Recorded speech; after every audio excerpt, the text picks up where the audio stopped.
Good morning dear student class third. आज आप लोगों का ट्रांसलेशन है। ट्रांसलेशन में चैप्टर 11 है। चैप्टर 11 में मेनली आप लोगों को पढ़ना है पास्ट इंडेफिनिट टेंस। तो पास्ट इंडेफिनिट टेंस का स्टेटमेंट आप पहले से पढ़ चुके हैं। इसमें पढ़ना है नेगेटिव स्टेटमेंट एंड क्वेश्चन। तो आप कैसे पढ़िएगा नेगेटिव स्टेटमेंट एंड क्वेश्चन, यह आपके लिए बहुत ही इम्पोर्टेंट है। तो आप अगर चैप्टर 9 पढ़े होंगे तो ये भी बहुत अच्छे से समझ में आएगा।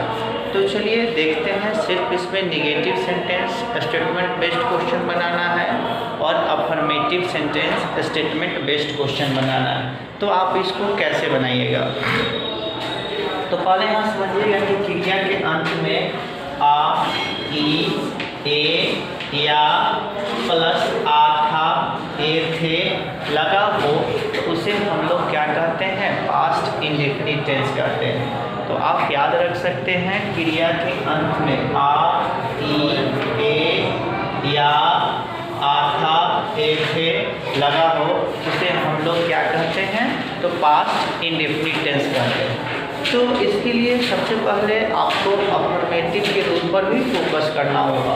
अफर्मेटिव का रूल होता है subject plus verb two plus object. लेकिन सारे कंडीशन क्या होता है, नेगेटिव और इंट्रोगेटिव जैसे ही आप बनाइएगा तो सभी के सभी जो वर्ब टू है वो वर्ब वन में कन्वर्ट हो जाता है। कब, जब नेगेटिव और इंट्रोगेटिव स्टेटमेंट बनाइएगा तो सारे में सिर्फ आपका यही कॉमन होगा। चलिए देखिए सबसे पहले कैसे बनाइएगा। तो नेगेटिव के लिए क्या होता है, subject plus did plus not plus verb one plus object. तो देखिए वह नहीं गई थी, इसका ट्रांसलेशन क्या होगा, शी डिड नॉट गो। तो इस तरह से आपको बनाना है क्योंकि वह नहीं गई थी, तो लास्ट में ई थी या सीधे रहेगा कि वह नहीं गई तो भी इसका ट्रांसलेशन यही होगा।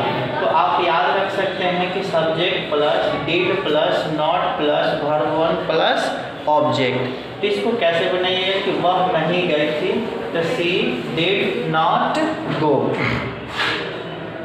तो देखिए वह का स्पेलिंग सी होगा, सब्जेक्ट हो गया, इसके साथ आप डिड लगाइए, नॉट हो गया, वर्ब वन गई, गई का वर्ब वन क्या होगा, तो गो। तो वह नहीं गई थी, शी डिड नॉट गो। अब आते हैं इंट्रोगेटिव सेंटेंस में। इंट्रोगेटिव सेंटेंस में सबसे पहले क्या लगेगा, did plus subject plus verb one plus object plus question mark. इस तरह करके आपको क्या करना है कि इंट्रोगेटिव स्टेटमेंट बनाना है। तो हमेशा हम लोग इंट्रोगेटिव स्टेटमेंट को बनाते समय क्या करते हैं कि हेल्पिंग वर्ब को पहले यूज कर लेते हैं। जैसे देखिए क्या वह गई थी, तो यही क्या वह गई थी या क्या आ गया, तो कहीं न कहीं आपसे क्वेश्चन पूछा जा रहा है कि क्या वह गई थी, तब इसका ट्रांसलेशन क्या होगा, डिड सी गो। तब इसका ट्रांसलेशन होगा डिड सी गो, यानी क्या वह गई थी।